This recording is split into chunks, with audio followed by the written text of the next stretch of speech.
Amada igreja, quero saudar todos os irmãos, os amigos que estão conosco aqui nessa manhã, na graça e na paz de Cristo Jesus. Amém. Muito bom estarmos reunidos e principalmente, irmãos, quando a perspectiva é o culto a Deus, né?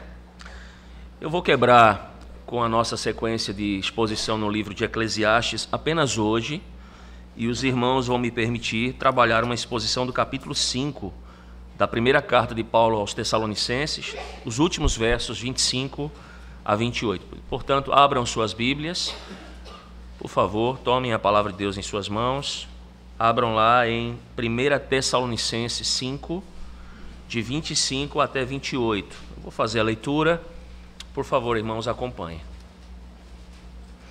Assim diz o Santíssimo Deus em sua santa palavra.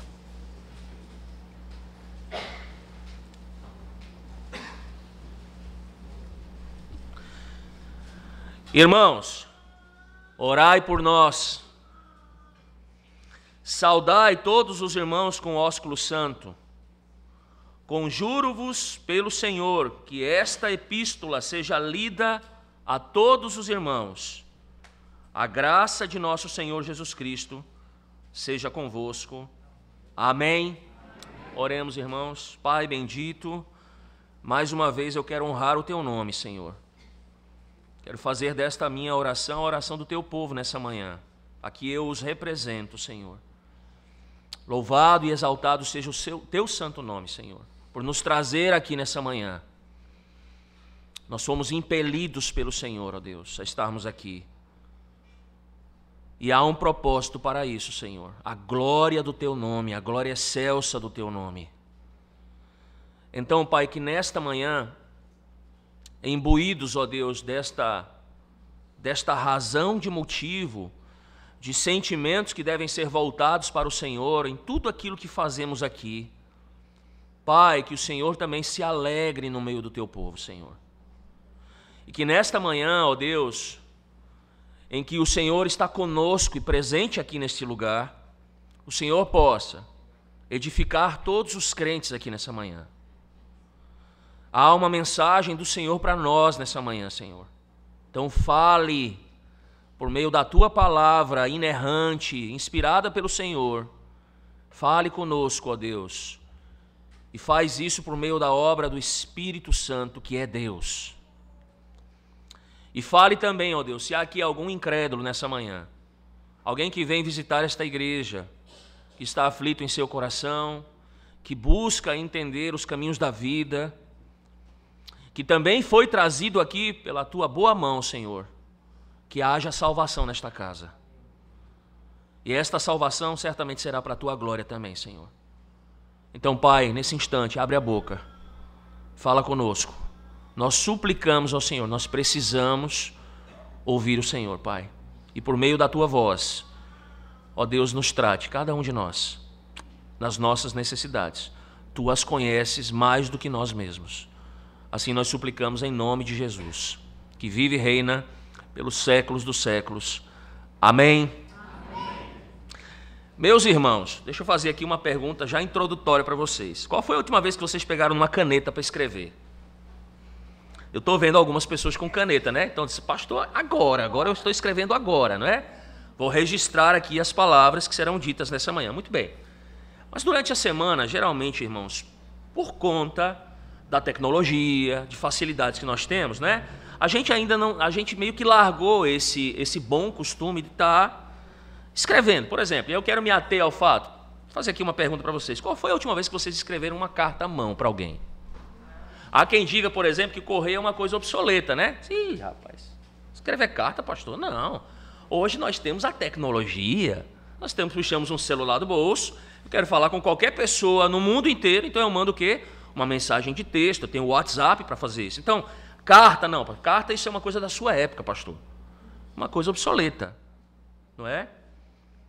Mas, irmãos, deixa eu dizer uma coisa para vocês. Embora a gente tenha facilidade de mandar mensagem, de criarmos um texto, enviarmos da maneira que for, pelo nosso Zap, por exemplo, é interessante quando a gente escreve para alguém.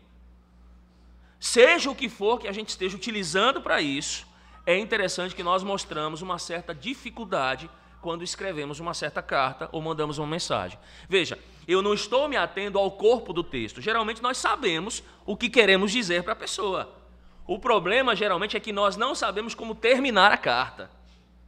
E, geralmente, o que a gente faz quando termina a carta, o conteúdo das nossas cartas? Diz, olha, um abraço, lembranças, né? Nós somos muito sucintos, terminando a nossa carta, né? Os nossos assuntos dessa maneira, não é? Nós nos expressamos muito bem em relação aos nossos assuntos, mas quando vamos terminar, a gente tem meio que uma certa dificuldade de terminar a carta ou as mensagens. Por que eu estou dizendo isso, irmãos? Porque quando nós olhamos para as cartas do apóstolo Paulo, que foram o quê? Redigidas, literalmente redigidas, registradas, Paulo sabia exatamente não apenas o conteúdo, mas como terminar a carta. Como terminar todos os assuntos que ele tratava com a igreja. Além disso, há uma indicação que, se você olhar comigo no verso 27 do texto que nós lemos, e 28, indica que era uma prática do apóstolo Paulo, não é, dos escritos do apóstolo Paulo, não é? Ele usava aquilo que a gente chama de um amanuense ou um secretário. Enquanto ele ditava, esse secretário, essa pessoa que o auxiliava, ele fazia o quê? Ele registrava as palavras do apóstolo Paulo. Mas quando chegava no final, Paulo, o que Paulo fazia? Paulo pegava caneta, o que ele tinha à disposição na sua época, e ele escrevia os versículos finais, as palavras finais. E ele fazia isso por algumas razões. E talvez a principal razão é para que pessoas não pudessem terminar a carta dizendo que era um apóstolo Paulo e inventando um falso conteúdo e atribuindo isso ao apóstolo Paulo. Então Paulo queria terminar as cartas, escrever as cartas, terminando-as da maneira correta, com um propósito fixado na mente de Paulo, mas escrevendo-as literalmente para que nenhum erro, não é, alguém pudesse inventar alguma coisa que pudesse inclusive atribuir ao apóstolo Paulo. E o que é que Paulo faz especificamente nessa carta que nós lemos nesses versos finais, irmãos? Ele traz exortações, como ele sempre faz. Ele traz encorajamentos muito importantes para nós que somos a igreja. E olhe que nessas palavras finais, que tantas vezes em nossas cartas são uma espécie de linguagem, às vezes até para nós, descartável, não é? Fica apenas dentro de um âmbito, de um costume social, Paulo termina, não é, o conteúdo de uma maneira esplêndida, ou seja, cheio de significado para a vida cristã. Então, o que é que Paulo nos diz nesses últimos 4 versículos que lemos aqui para a igreja em Tessalônica, na sua primeira carta? Paulo nos diz que, sabendo que o dia do Senhor se aproxima, a igreja deve se tornar cada vez mais santa. A igreja, ela tem, Paulo vai trabalhar isso lá, o contexto mais próximo aqui do capítulo 5, lá no verso 2 do capítulo 5, Paulo vai dizer então que a gente sabe, a igreja sabe, ela tem conhecimento de que o dia do Senhor vem. Nós estamos na iminência do dia do Senhor. Qualquer dia há a possibilidade de Cristo estar fazendo o quê? Voltando. Então Paulo diz à igreja, sabendo, vocês que são crentes, a igreja sabendo que Cristo vem, a igreja deve estar cada vez mais se santificando, sendo cada vez mais santa. E Paulo nos dá então 4 versos, uma solicitação, uma saudação, uma ordem e uma bênção que eu quero examinar com os irmãos nessa manhã e que nos mostram exatamente como é que a igreja então vai se tornando santa à medida que Cristo está voltando. Então a primeira coisa, Paulo vai nos mostrar no verso 25. Uma igreja que se santifica, porque ela está aguardando o dia do Senhor, é uma igreja que ora uns pelos outros, irmãos. É uma igreja que vive, de fato, intensamente uma prática de oração. Então, olhem comigo no verso 25, porque Paulo, antes de mais nada, ele faz um pedido aos Tessalonicenses. E qual é o pedido que ele faz? É um humilde pedido, parte de um homem humilde. Ele diz, irmão, orai por nós. Veja que a carta lá no capítulo 1, se você for olhar, ela está sendo o quê? Enviada para aqueles irmãos por Paulo, Silvano e Timóteo, companheiros de ministério. Mas veja que antes da gente abordar propriamente o pedido, o que é que Paulo intenta aqui? Eu quero que você observe a quem Paulo está se dirigindo. E por 3 vezes nesses versículos, Paulo está se dirigindo a quem? Aqueles que ele chama de irmãos, versos 25, 26 e 27. E aí a gente precisa fazer uma pausa e pensar sobre o que isso significa por um momento para nós como igreja. Percebam que aqui, especialmente, olhem para mim, Paulo está chamando a atenção com o uso dessa linguagem, irmãos, para o fato de, em primeiro lugar, sermos parte da mesma família. Pastor, mas eu já tenho uma família. Não, a sua família principal hoje é o que você está vendo bem aqui, é a igreja. A igreja é uma família espalhada por toda a face da terra. Nós somos uma família. Nós fomos levados por aquilo que Cristo fez na cruz a uma irmandade, irmãos. Nós somos parte, como a Escritura diz, da família da fé, da família do Deus vivo. E Cristo é o nosso irmão mais velho. E nós fazemos parte, literalmente, da casa de Deus. E vejam que nesse aspecto particular, nesse apelo particular, Paulo pede especialmente o quê? Oração. E você deve se lembrar que Paulo vai falar sobre oração, ele vai dizer por várias vezes que ele ora regularmente pelos Tessalonicenses. No capítulo 1, verso 2, Paulo ora por aqueles irmãos, dizendo aos Tessalonicenses que eles e os seus companheiros agradecem a Deus por eles em suas constantes orações. Constantemente eles colocavam aquela igreja em suas orações. Era uma prática corriqueira de Paulo e dos ministros que o acompanhavam, dos seus irmãos. Paulo também diz, irmãos, então ele começa essa carta dizendo, olha, eu oro por vocês. Quando você vai para o capítulo 3, versos 12 e 13, mais uma vez ele diz, e ele diz na verdade aqui exatamente por que ele ora. Quais são os pedidos regulares que Paulo faz por aqueles irmãos? E ele diz que o Senhor os faça crescer e abundar em amor um pelo outro, e que ele, Cristo, estabelecerá os seus corações sem culpa e em santidade diante de Deus e Pai na vinda do nosso Senhor Jesus Cristo. E vejam então que em apenas alguns versículos antes do nosso texto, no verso 23, mais uma vez Paulo ora por esses irmãos. O mesmo Deus da paz vos santifique em tudo, e o vosso espírito e alma e corpo sejam conservados íntegros e irrepreensíveis na vinda do nosso Senhor Jesus Cristo. Então, pelo menos por 3 vezes, nós vemos mais claramente, mais diretamente, Paulo está dizendo o quê? Nós que somos os ministros do Senhor, estamos o quê? Orando por vocês. E agora, o que é que Paulo diz? Igreja, orem por nós.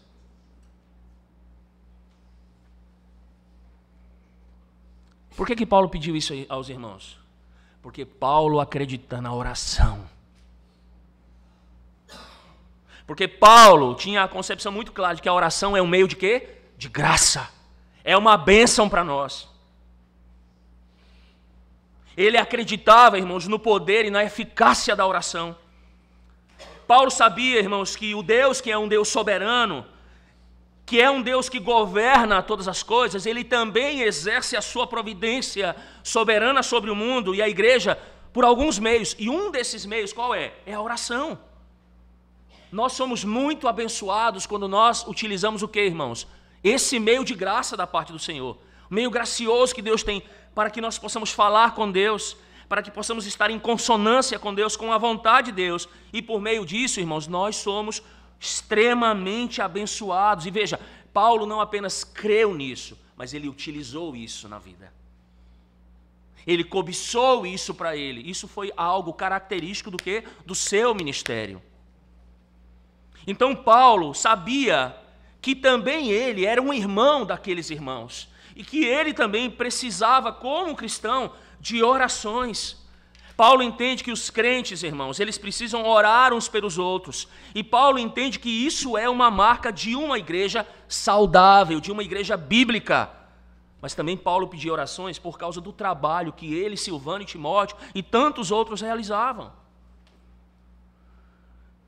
Paulo era particularmente como nós somos, irmãos. Ele era um homem como nós, embora apóstolo, mas um pecador. E nós sabemos que Paulo, assim como nós, somos vulneráveis aos ataques de Satanás. E Paulo então pede, irmãos, orem por nós. Irmãos, há extrema humildade e reciprocidade do apóstolo Paulo para com a igreja. Porque Paulo diz, eu tenho orado por vocês, orem por nós. Irmãos, isso deve nos fazer refletir. Seus pastores, os seus presbíteros e diáconos estão orando, ou pelo menos devem estar orando pela igreja diariamente. Percebem a extrema importância disso? Você pode apostar suas fichas que na quarta-feira, nós que somos liderança dessa igreja, temos orado regularmente por vocês aqui na quarta-feira. Nós temos colocado a vida da igreja diante do Senhor. A liderança da igreja tem feito isso. Mas os seus ministros também têm uma necessidade especial de oração. Uma igreja que está aguardando a vinda de Cristo, ela tem a prática da oração, não apenas entre os crentes, entre os membros, entre os irmãos, mas é uma igreja que está orando pela sua liderança, que foi instituído pelo próprio Cristo sobre eles para governá-los, para pastoreá-los. E isso é extremamente importante. Deixa eu ilustrar isso para vocês, irmãos. Duas coisas rápidas. Um pastor, um certo pastor, não preciso citar o nome dele, ele conta que em alguns momentos de crise, pelas quais ele passou, crises ministeriais, pastores têm crises ministeriais. Eu conversava com um essa semana, um amigo, um irmão muito próximo, que dizia, às vezes eu penso em largar o ministério, diante de tanta dificuldade. E um desses, então, coloca da seguinte maneira, ele diz que passou por muitas crises, e ele sentiu que o meio utilizado por Deus para revigorá-lo foi saber que o povo de Deus estava orando por ele. Um outro homem de Deus disse, houve muitas ocasiões em que eu senti que a diferença entre ficar em pé ou cair, a única coisa entre mim e o colapso na minha vida era a oração do povo de Deus. Então Paulo diz, eu oro por vocês, orem por mim. Orem pelos seus ministros. Irmãos, no coração dos ministros, o amor de Deus, ele pode esfriar. Ministros com depressão, afundados em extrema amargura e tristeza.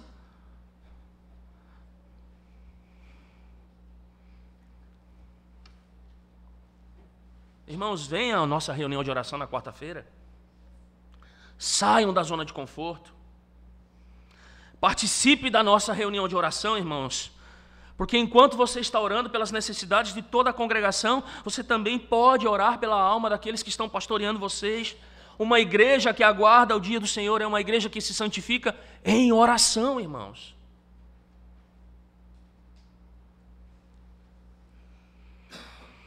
Mas Paulo também nos diz que uma igreja que aguarda esse dia, ela se torna mais santa, fazendo o quê? Verso 26. Mostrando calorosamente o amor de Cristo uns pelos outros. Paulo vai adicionar essa solicitação de despedida, essa saudação de despedida, irmãos. Ele está pedindo que os seus cumprimentos sejam entregues à congregação. E ele diz então, saudai todos os irmãos com quê? Não se preocupem que eu não vou pedir para vocês saírem se beijando um ao outro. O beijo era sagrado, ele era uma expressão de amor e comunhão naquela cultura, irmãos. Fazia parte da cultura do apóstolo Paulo. Hoje, há culturas ainda que mantêm essa perspectiva do ósculo santo. Há igrejas e denominações em que as pessoas ainda mantêm essa perspectiva do ósculo santo. Mas o que nós vemos mais culturalmente falando no nosso meio? As pessoas se cumprimentam como? Com um beijo no rosto, na face, outros, na nossa cultura, abraços, aperto de mão. A nossa cultura ministerial hoje, não é? Ela é diferente da cultural do apóstolo Paulo. Hoje há abraços fraternos, o que difere de cultura para cultura. Diferentes culturas têm expressões físicas de comunhão, de respeito e de afeto diferentes.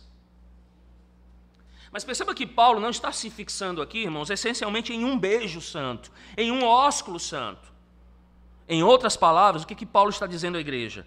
Transmitam o nosso amor, transmitam a nossa saudação, transmitam os nossos afetos. E não façam isso apenas de maneira verbal, mas expressem amor uns pelos outros de maneira tangível, visível, calorosa, amorosa, com expressões físicas também. Mostre amor e a comunhão do Evangelho não apenas por expressões verbais, que são genuínas, que são graciosas, que são calorosas, mas também demonstre por sinais físicos, culturalmente apropriados, adequados. E Paulo está fazendo isso, irmãos, porque ele entende que é muito importante para nós entender que a igreja local deve ser uma comunidade de amor e carinho mútuo.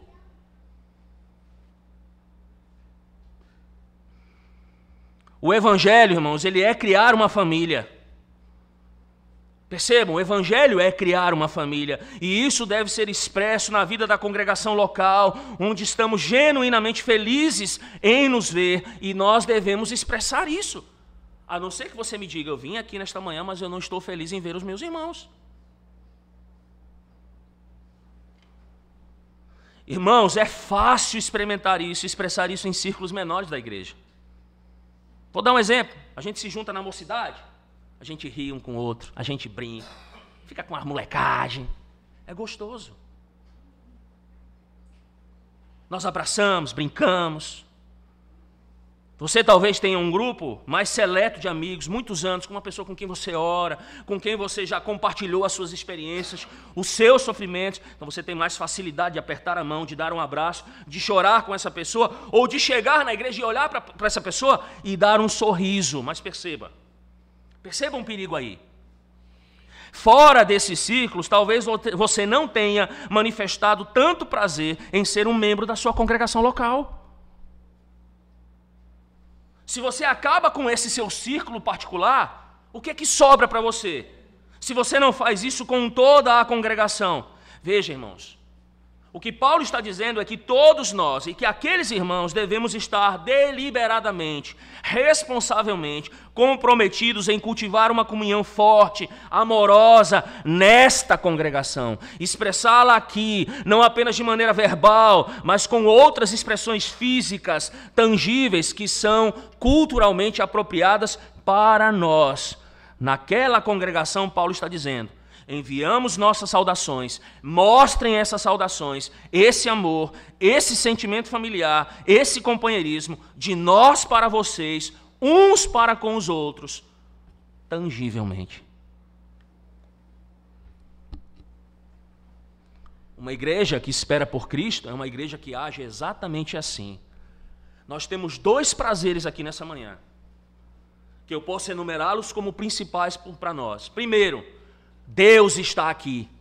E nós, como povo de Deus, temos uma extrema alegria por saber que Deus está aqui. Nós estamos cultuando Ele aqui. Foi Ele que nos chamou para estarmos aqui. Então isso é bom demais. Irmãos, é bom demais poder amar a Deus, como Deus deseja que nós o amemos. Então isso é extrema felicidade. Sabe qual é a segunda coisa? É que eu posso olhar para cada um de vocês e posso amá-los com a mesma intensidade. Amém? Prazer.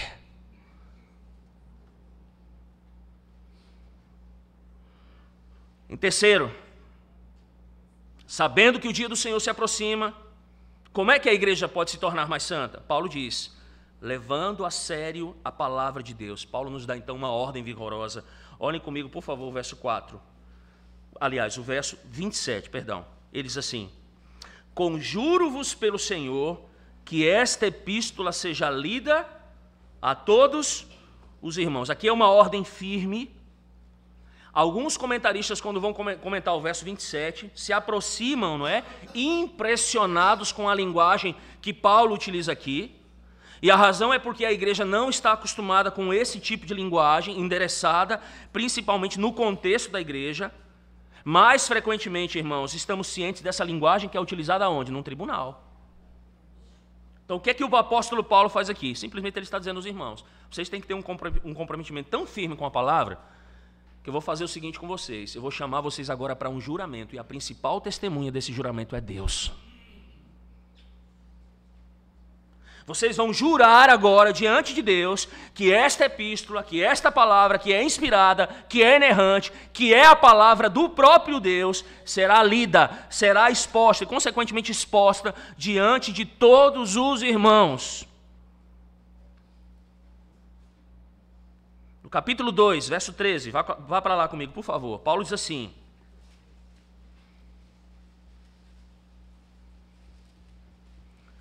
outra razão ainda temos nós, incessantemente dar graças a Deus, para dar graças a Deus, é que tendo vós recebido a palavra de que nós ouvistes, e Paulo diz que é a palavra de quem?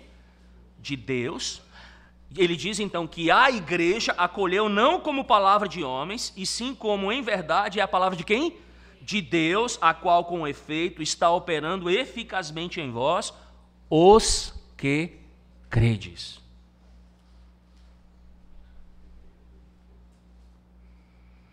Em outras palavras, Paulo está profundamente ciente de que ele não está apenas falando palavras humanas, mas que sob a inspiração do Espírito Santo, essa carta que ele está enviando para os Tessalonicenses não será simplesmente ouvida por eles apenas. Mas Paulo tem ciência de que esta carta, estas palavras que estão sendo registradas, serão lidas por milhares de pessoas, por milhões de pessoas, até que Jesus Cristo volte, como diz a Escritura divinamente inspirada. Esta é a palavra sobre a autoridade apostólica e é também sobre a autoridade das Escrituras. E Paulo mostra aqui então para nós, irmãos, a importância da palavra de Deus para nós que somos igreja. Nós percebemos aqui quando Paulo fala, e ele faz com que a igreja jure diante de Deus, ela teça um juramento diante do Senhor, como nós necessitamos da palavra de Deus. E principalmente fala aqui do uso da palavra de Deus sendo manifestada de forma pública. É o que nós estamos fazendo hoje, por exemplo. Nós lemos, por exemplo, nós temos essa boa prática na igreja a partir de agora de fazermos o quê? Lemos tanto o Velho quanto o Novo Testamento publicamente diante da igreja e diante das pessoas que vêm à igreja. E nós não temos apenas a leitura, nós temos também a exposição da palavra de Deus. Paulo foca principalmente nesta questão pública, nesta obrigação pública que a igreja tem dessa manutenção de pregação do Evangelho, de leitura do Evangelho. Você vai se lembrar, por exemplo, das palavras do apóstolo Paulo a Timóteo, na segunda carta, versos 1 a 4. Paulo diz ali ao seu servo: conjuro-te, mais uma vez a linguagem é a mesma, ou seja, você vai jurar diante de Deus, perante Deus e Cristo Jesus, aquele que vai vir julgar vivos e mortos, pela manifestação do seu próprio reino. Ele vai jurar o quê? Prega a palavra, insta, quer seja oportuna, quer não, corrige, repreende, exorta, com toda longanimidade e doutrina. E ele diz a razão disso. Pois haverá tempo em que não suportarão a sã doutrina, pelo contrário, cercar-se-ão de mestres segundo as suas próprias cobiças, como que sentindo coceiras nos ouvidos, e se recusarão a dar ouvidos à verdade, entregando-se às fábulas.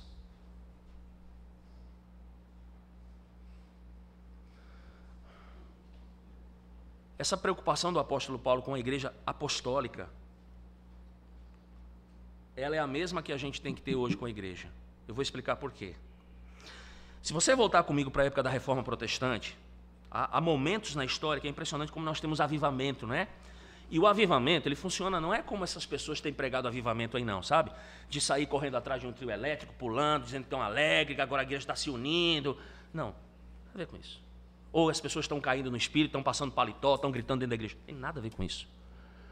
Todas as vezes que o Senhor realizou um avivamento na história da sua igreja, foi por meio do quê, irmãos? Da palavra. Foi porque o povo de Deus ouviu a Escritura e esse povo fez o quê? Se avivou diante do Senhor. Ele começou a obedecer a Deus, a se deleitar em Deus por meio da palavra. E na época da Reforma Protestante, é impressionante isso, irmãos. Era quase impossível, alguns dizem que era quase impossível conceber crentes passando um dia sequer da semana sem ler a palavra de Deus e sem ouvir a palavra de Deus sendo pregada. Eu talvez não precise ir muito além dos irmãos. Por quê? Porque não é a realidade da igreja hoje. Na época da Reforma, os estudiosos dizem que você não podia nem imaginar um crente não lendo a Escritura sequer um dia na semana, ou seja, era uma prática corriqueira da igreja.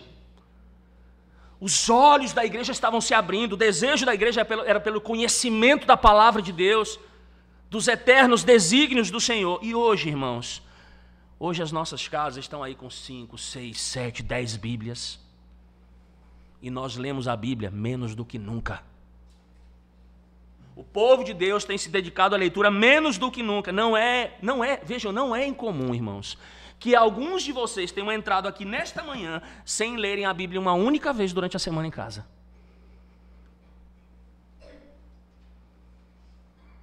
Não é incomum. É incomum, pastor. Não é incomum. Não é incomum, não. Então, o que Paulo está dizendo para nós? Vocês estão aguardando a vinda de Cristo. Uma das marcas de vocês é o quê? Compromisso com a Escritura. Compromisso com a palavra, leitura da palavra de Deus é o mais importante do que nunca. É a razão, irmãos, é uma razão pela qual nós não lemos apenas a palavra no período do sermão, mas nós lemos uma porção saudável das Escrituras todos os dias do Senhor e todos os dias da semana, porque a palavra de Deus também é um meio de graça.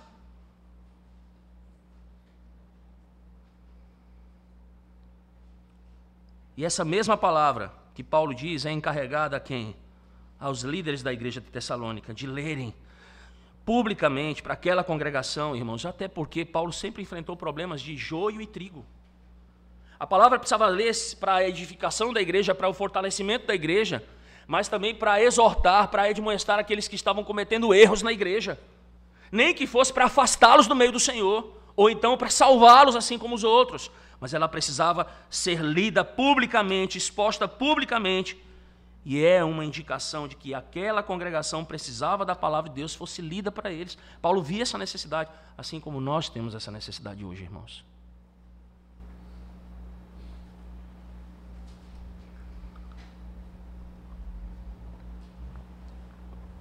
Finalmente, Paulo diz, sabendo que Cristo vai voltar, e sabendo que a igreja deve ser mais santa, ele diz então que nós devemos experimentar cada vez mais a graça do nosso Senhor Jesus Cristo. Olhem comigo, por favor, o verso final, o verso 28.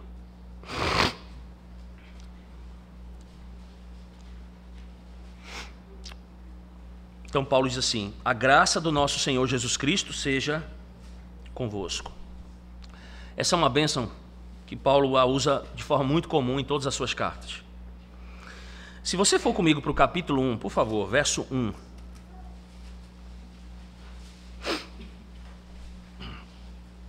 Veja como Paulo começa a carta. Paulo diz assim: Paulo, Silvano e Timóteo, a igreja dos Tessalonicenses em Deus Pai e no Senhor Jesus Cristo. E ele diz o quê, irmãos? Graça e paz a vós. Como é que Paulo termina a carta? A graça do nosso Senhor Jesus Cristo seja... Ele começa a carta com graça e ele termina a carta com graça. Por quê? A razão é apenas uma, irmãos. Porque a graça é a bênção da qual nós precisamos. A graça, irmãos, é algo que precisamos no início da vida cristã. A graça de Deus é manifestada na cruz. Mas nós precisamos também ao longo da vida cristã. É algo que nós precisamos para viver a vida cristã. Há quem diga, não é? E eu creio nisso, que todos os dias pela manhã a Bíblia diz que as misericórdias do Senhor fazem o quê? Elas não se renovam, a graça também do Senhor se renova.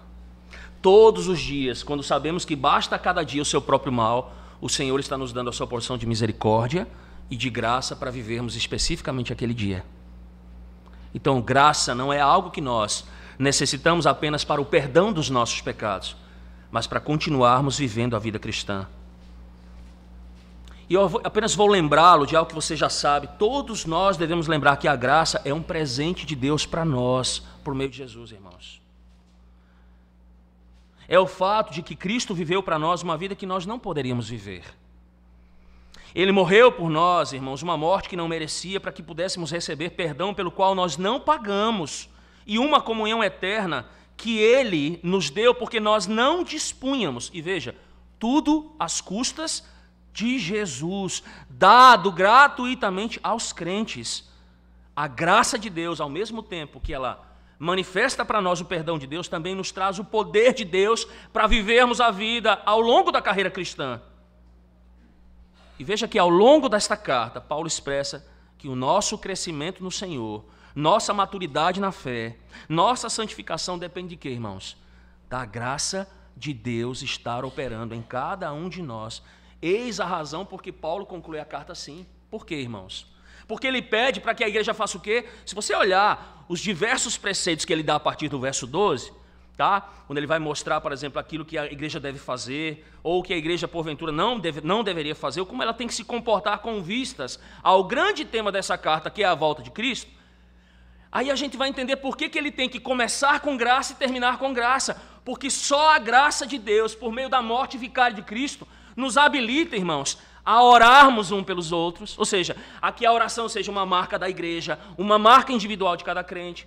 É só essa graça, irmãos, que nos dará o quê? A habilidade para manifestarmos o amor de uma maneira mais tangível. É só essa graça de Deus operada em nós que vai fazer com que nós tenhamos um relacionamento correto, vivo, imprescindível com a palavra de Deus. É por isso que Paulo termina com graça.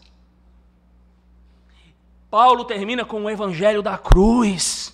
Ele nos mostra a cruz. Ele nos mostra aquele que derramou a graça sobre nós. Ele nos leva exatamente ali, meus irmãos. Porque para Paulo, graça é tudo aquilo que precisamos. Amém? Graça.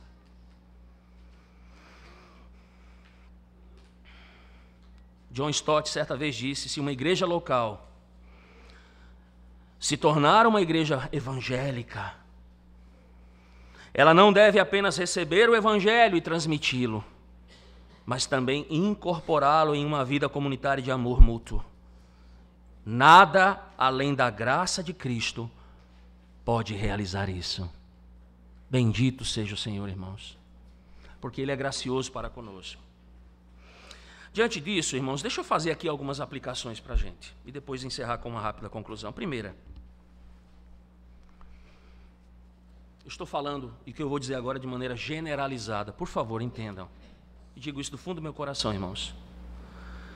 Recentemente nós temos lidado com problemas em igrejas, nós temos acompanhado isso aqui, que são ávidas por rejeitarem pastores, com inúmeras desculpas, de que esses ministros não são bem aquilo que a igreja deseja, ou melhor, ele não é o perfil da igreja. Esse tipo de postura é um tipo de postura que ele deve nos preocupar, deve preocupar você. Se você estiver agindo assim, ele deve te preocupar por quê? Porque isso reflete uma das verdades que foi abordada nesse texto pelo apóstolo Paulo. O fato de que se cobra muito e pouco se dá.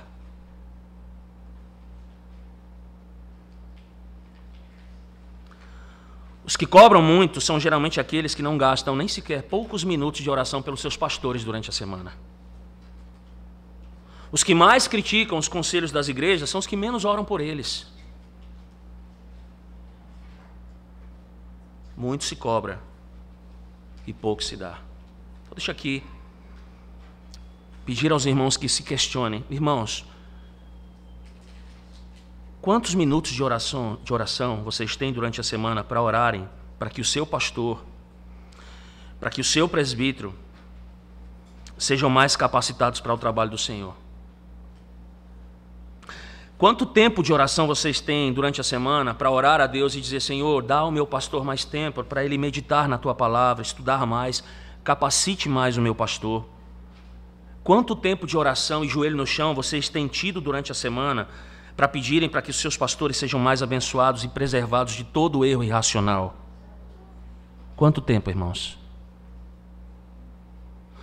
O autor aos Hebreus, expressando essa preocupação, ele diz assim, também como o apóstolo Paulo, orai por nós, porque estamos persuadidos de termos boa consciência, desejando em todas as coisas viver condignamente. Deixa eu dizer uma coisa a essa congregação, a quem de fato eu amo. Arrependam-se de pecarem contra o Senhor e contra os seus ungidos. Percebam que se vocês não estão dispostos a ajudar e a cumprirem o seu papel como crentes em comunhão com o corpo, inclusive suplicando, orando por aqueles que pastoreiam vocês, não atrapalhem. Arrependam-se. Isso certamente, e eu aqui não vou excluir nem a minha pessoa, nem a de nenhum dos presbíteros desta igreja ou de outros pastores, como eu falei, estou falando de uma maneira geral, não exclui de sermos responsáveis e bons dispenseiros da multiforme e da graça de Deus sobre a igreja. Isso não nos exclui. Mas as responsabilidades, irmãos, são mútuas. Mútuas. Então essa é a primeira coisa. A segunda coisa, irmãos, está muito óbvia no texto. Quanta dificuldade nós temos de nos amarmos mais tangivelmente. Não é verdade? Temos, irmãos. Vamos admitir. A Escritura nos incita a um exercício mútuo de amor fraternal em oposição a uma atitude de hipocrisia. De hipocrisia, irmãos. Tiago, o que Tiago nos diz? Nós estamos cansados de saber. Meus irmãos, não sejam apenas o quê? Ouvintes o quê? Bons ouvintes, né? Atentos ouvintes, mas o quê? Operosos. E isso quer dizer respeito também ao quê? Amai uns aos outros. Tangivelmente. Meus irmãos, nessa manhã eu quero dizer para vocês que quando o assunto é amar tangivelmente, vocês podem fazer mais. E ninguém deve ousar dizer o contrário aqui. Vocês podem se amar mais tangivelmente. Toda a congregação. Nem que para isso você tenha que resolver os seus problemas de relacionamento, porque tem. Nem que para isso você tenha que engolir o seu orgulho, remover a mágoa, a ira, a inimizade. Arrependa-se de ser um elemento, muitas vezes, maléfico para o corpo, para a comunhão do corpo. Porque quer tudo que você faça, às claras, ou aquilo que você está sentindo com você, isso afeta a espiritualidade da igreja. Então, se você não consegue hoje amar a um irmão, ou a alguns irmãos na igreja, de uma forma tangível e verdadeira, arrependa-se e passa a fazer isso. Mas como, pastor? Minha irmã, meu irmão, Paulo está escrevendo a crentes, ele está dizendo o quê? Você tem a graça de Deus para a sua vida cristã, você já tem a habilidade para fazer isso. O problema é que o seu pecado está impedindo você de fazer isso. Então arrependa-se do seu pecado. Ame. Irmãos, deixa eu dizer uma coisa para vocês, a doutrina da volta de Cristo, do retorno de Jesus, essa doutrina escatológica, ela é tão importante para nós. Sabe como? Que você devia estar pensando na vida de Cristo todo dia. O fato de pensarmos que Jesus pode voltar agora e nos mostrar como tão pouco tempo nós temos nessa vida deve nos impulsionar a fazer o quê? A fazer coisas que às vezes a gente vai deixando e relegando ao tempo. Entre elas, vamos nos amar mais. Amem-se mais. Amem-se desesperadamente mais. Como igreja.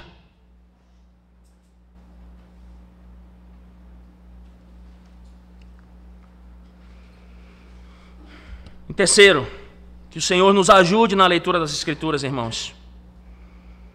Como eu disse, nós temos uma coisa boa nesta igreja. Lemos o Novo, lemos o Velho, publicamos a palavra, pregamos a palavra, ensinamos essa palavra. E lembrem-se, nem todos têm esse privilégio. E a igreja precisa trabalhar mais e mais para que mais e mais pessoas possam ler a palavra, ouvir a palavra. Isso diz respeito à nossa vida como sal e luz no mundo. Isso não exclui você das suas leituras particulares durante a semana, da sua devocional durante a semana.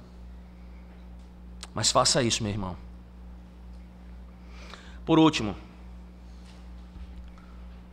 o legalismo, irmãos, ele geralmente surge na igreja com a tentativa de promover santidade. Mas nunca é bem sucedido. Tarefinha de casa para vocês, leiam Mateus 23. Veja que quando nós vivemos e incompreendemos a graça de Deus, o resultado, sim, aí sempre será verdadeira santificação. Romanos capítulo 6, versos 1 e 2, Paulo diz: que diremos, pois? Permaneceremos no pecado para que seja a graça mais abundante? O que é que Paulo diz? De modo nenhum. Como viveremos ainda no pecado? Nós, os que para ele morremos. Concluindo, irmãos, o Senhor nos encoraja nessa manhã a tornar o crescimento em santidade um dos nossos objetivos, irmãos. Você pode se comprometer passando bons minutos todas as manhãs lendo a Bíblia e orando. Você já leu o livro Santidade de J.C. Ryle? Leia. É um dos considerados um dos melhores livros na área. Já foi escrito sobre vida cristã. Leia um bom livro, leia a Escritura sobre como usar o seu tempo com sabedoria. Há um livro que ele não foi traduzido para o português ainda, mas ele tem como título Como o Evangelho Transforma a Maneira como Você Faz as Coisas.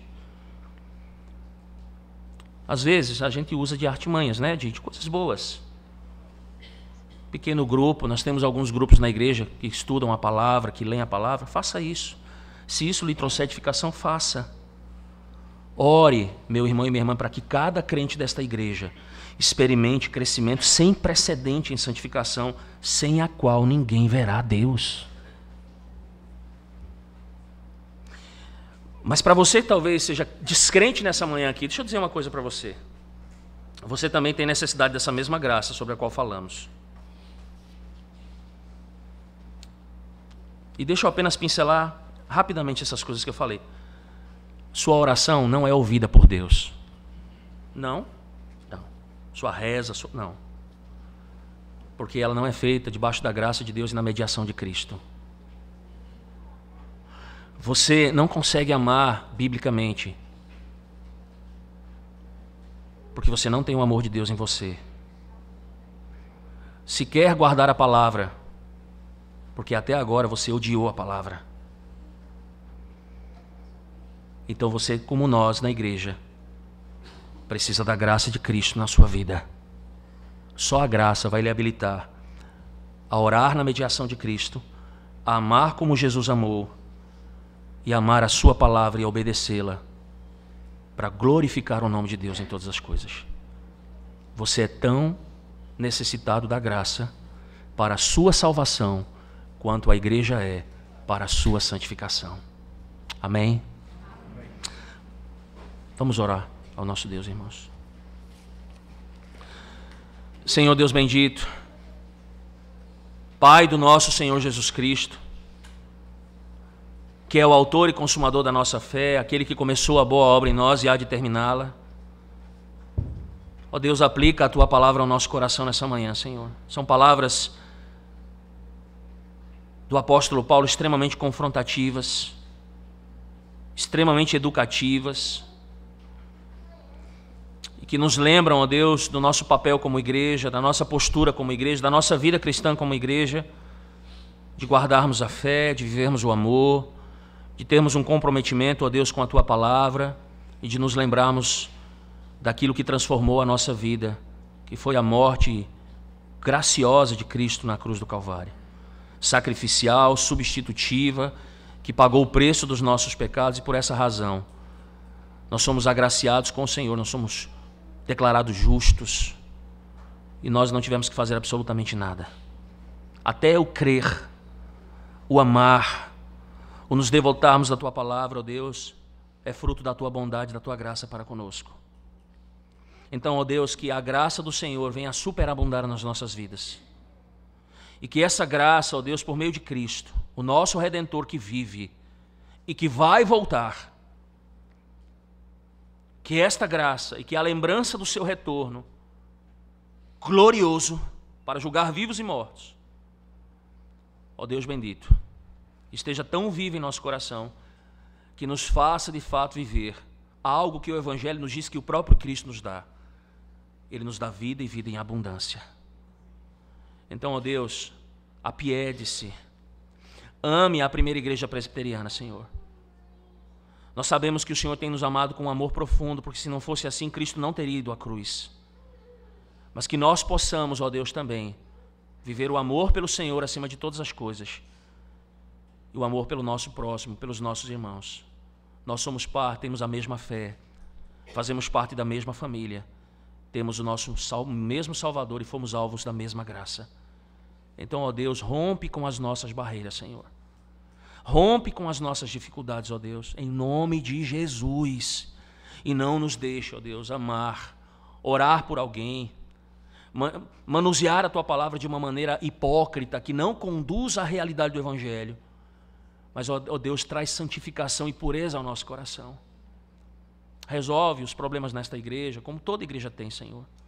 Nós suplicamos, nós queremos ser encontrados. Se for agora, se for à noite, se for amanhã, nesta semana, queremos ser encontrados da forma que o Senhor espera que nos encontremos. Tudo isso visando a Tua glória, Senhor. Em nome de Jesus Cristo. Amém.